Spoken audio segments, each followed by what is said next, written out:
Salut à tous, alors aujourd'hui on va parler du châssis Over D10 de chez Hobbytech en version kit, le kit carbone. Voilà.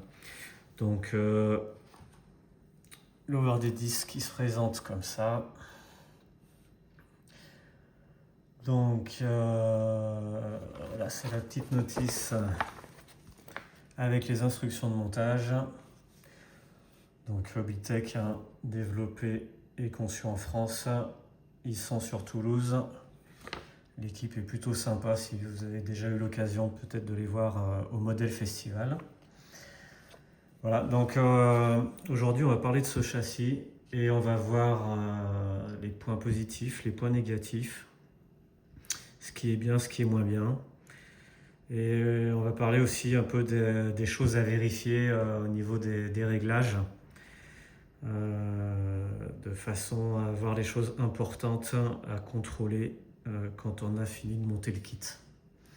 Parce qu'il y a plein de petits points qui peuvent des fois être importants, qu'on peut négliger. Et c'est vrai que si on ne vérifie pas tout ça, la voiture peut avoir après des comportements assez bizarres.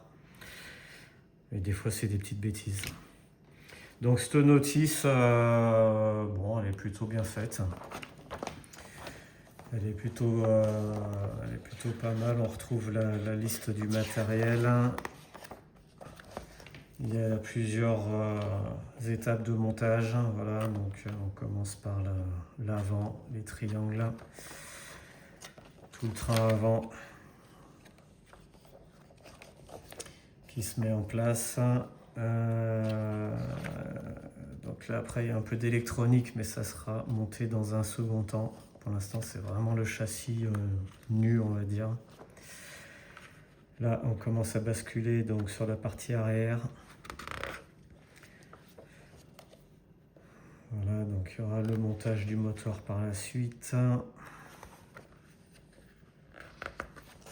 Voilà, donc c'est bien détaillé pas à pas. Les amortisseurs. Voilà. Donc on a aussi une petite vue éclatée qui peut permettre de retrouver facilement les références à des pièces. Et à la fin, ça c'est assez important, on en parlera tout à l'heure, la liste des réglages. Donc là on a une page avec les réglages d'origine et toutes les valeurs. Et à côté une page vierge si on veut faire son propre setup. Donc là le châssis a été monté et assemblé déjà. Donc on va vérifier tout ce qui est réglage important, les mesures à respecter.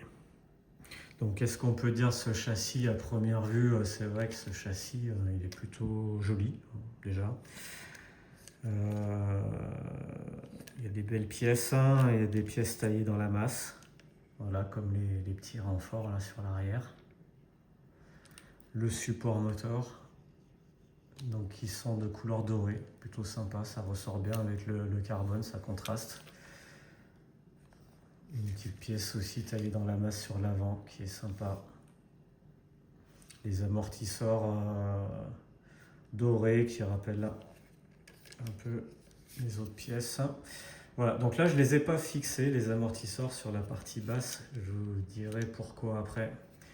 Tout simplement pour faire les vérifications en fait basiques. On va pas les fixer. Donc voilà, le châssis, bon, le châssis est chouette. Hein. Voilà. C'est propre. C'est plutôt sympa, c'est bien fait. Il y a le support ESC là déjà sur l'arrière. Support pour les aimants carrosserie arrière et pour l'avant qui sont là. Donc voilà, on va dire que ils ont pensé plus ou moins à tout. Il y a des petits disques de frein avec les freins. Bon, ça c'est du plastique avec un autocollant qui va avoir tendance à partir, on le voit déjà. Bon, c'est un petit détail qui sert pas à grand chose, mais c'est sympa. On a le bac la batterie lipo, donc moi je l'ai mis dans ce sens-là parce que ce sera des shorties. Des shorties qui se présentent comme ça, voilà, ça c'est une batterie shorty, donc effectivement on vient la mettre dans le bac, ça bouge plus, ça tient bien, et la répartition est pas mal puisque c'est bien centré au maximum sur l'arrière, donc pour le poids c'est plutôt bien au niveau d'une drift, ça tient tout seul. Pas de scratch, pas de fermoir, c'est juste clipsé. Voilà, donc pour la shorty, c'est pas mal. Si on a des batteries plus longues, il peut venir se mettre dans l'autre sens, en travers, comme ça. Voilà, support cerveau. Donc, qu'est-ce qu'on peut dire de ce châssis au niveau des réglages et de ce qu'il faut vérifier? Donc les choses importantes à vérifier, en fait, elles sont dans la notice, dans les instructions de montage, et ça va être tout ce qui est vraiment mesure. Le plus important, ça va être les mesures. Notamment, on va commencer donc par les bras, les triangles avant supérieurs, donc on voit comment ça se monte. Et ce qu'il faut vraiment regarder, et ce qu'il faudra bien que vous vérifiez, c'est les mesures là. En l'occurrence 4,8 sur les bras de suspension avant, c'est-à-dire là on doit retrouver 4,8 à cet endroit-là, 4,8 à cet endroit-là. Donc c'est assez important d'avoir les mêmes mesures des deux côtés. Si on a 4,7 là et 4,9 là, forcément la voiture elle va se comporter bizarrement. Donc il vaut mieux avoir 4,7, 4,7 ou 4,9, 4,9 si on n'est pas vraiment à la mesure exacte, mais il faut que ça soit identique des deux côtés. Ça sera pareil sur l'arrière, à ce niveau-là. Ça sera pareil sur ces réglages-là. Ça, c'est voilà, les choses importantes. Des fois, c'est tout bête, mais si on voit que la voiture a un comportement bizarre, il faut vérifier toutes les mesures qui sont indiquées dans le manuel avant de commencer à changer, dérégler, essayer. Il faut déjà vraiment se mettre aux mesures du manuel. C'est assez important, ils l'ont réglé, ils l'ont testé, ça marche bien comme ça. Donc déjà de base, bien respecter ces mesures. Il y a aussi des rondelles de calage qu'on peut voir là sur l'avant. Ça c'est pareil, il faut bien vérifier. Là par exemple, il y a une grosse rondelle, une petite rondelle. Si vous avez oublié la petite d'un côté, il y aura un comportement bizarre. Si vous vous êtes trompé, vous avez mis la grosse rondelle là sur l'arrière ou de la mettre sur l'avant, c'est bizarre, ça va changer quelque chose. Donc ça c'est à vérifier. Dessous c'est pareil, on voit qu'il y a des petites rondelles là, il y en a deux. Deux grosses et une petite. Donc c'est pareil, pas se tromper et les mettre sur l'avant, elles sont sur l'arrière. Ça c'est des petites choses à vérifier, surtout que ça soit bien pareil des deux côtés. Sur l'arrière c'est pareil, on a des petites rondelles en dessous, côté avant, côté arrière. On a aussi des rondelles à ce niveau-là. Donc tous ces petits trucs, il faut vraiment regarder si ça a bien été monté par rapport à la notice. Si c'est vraiment pareil des deux côtés. Parce que des fois, c'est facile de se tromper et puis après on cherche pendant des heures, des jours, qu'est-ce qui ne va pas. Et au final, c'est des petites bêtises comme ça qui sont dues au montage. On s'est trompé, c'est vite fait de se tromper sur un truc. Mais après, le châssis il a un comportement bizarre et on dérègle tout alors que c'est peut-être juste une petite rondelle, quoi. Alors si on veut vérifier tout ça, donc c'est soit on repasse la notice page par page et on regarde où il y a des mesures. Il y a des mesures, il y a des mesures. Il y a des mesures à cet endroit-là. Toutes les mesures sont en bleu là sur le manuel.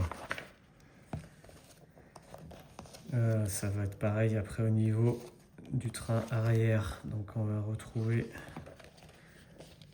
des mesures là. On va retrouver à chaque fois, il y a des petites rondelles aussi à mettre. Là, il y a des rondelles. Là, il y a les rondelles. Soit on repasse tout le manuel en vue, soit, ce qui va être bien pratique, ça va être la dernière page, où là, il y a tout qui est récapitulé dans le setup. Donc la dernière, c'est le setup d'origine. Donc là, on va pouvoir vérifier avec cette page un peu tout ce qui est important, vraiment. Donc on va retrouver toutes les mesures, des biellettes, les points d'ancrage des amortisseurs et des biellettes. On retrouve toutes les dimensions à vérifier. Sur l'avant, sur l'arrière, on va retrouver aussi les rondelles de calage. Voilà, donc tout ça, ça va être vraiment à vérifier quand on a fini le montage. Là, on retrouve des mesures, des rondelles, des points d'ancrage. Ça, c'est hyper important. Je vous conseille de vraiment le faire si vous ne l'avez pas fait, parce que on aura un châssis déjà qui sera bien réglé. Et voilà, on a même les positions là, de la platine moteur. Donc ça, c'est pas mal. On peut la régler plus ou moins haute, plus ou moins basse si on veut un centre de gravité haut, si on veut un centre de gravité plus bas. Il y a quand même 10 positions pour affiner. Donc ça, après, c'est à vous de tester selon les préférences, la conduite. Il y a un réglage type qui est au milieu sur le 5. Après, il faut faire des tests. Mais tout ça, voilà, tout ça c'est super important à regarder parce que si déjà là-dedans il y a quelque chose qui ne va pas, la voiture elle ne roulera pas correctement. Allez, on se retrouve donc dans la deuxième vidéo qui s'appelle partie 2 avec cette notice pour régler tout ça ensemble. Et n'oubliez pas de mettre un j'aime sur la vidéo et de vous abonner à la chaîne pour retrouver tous ces réglages quand vous en aurez besoin.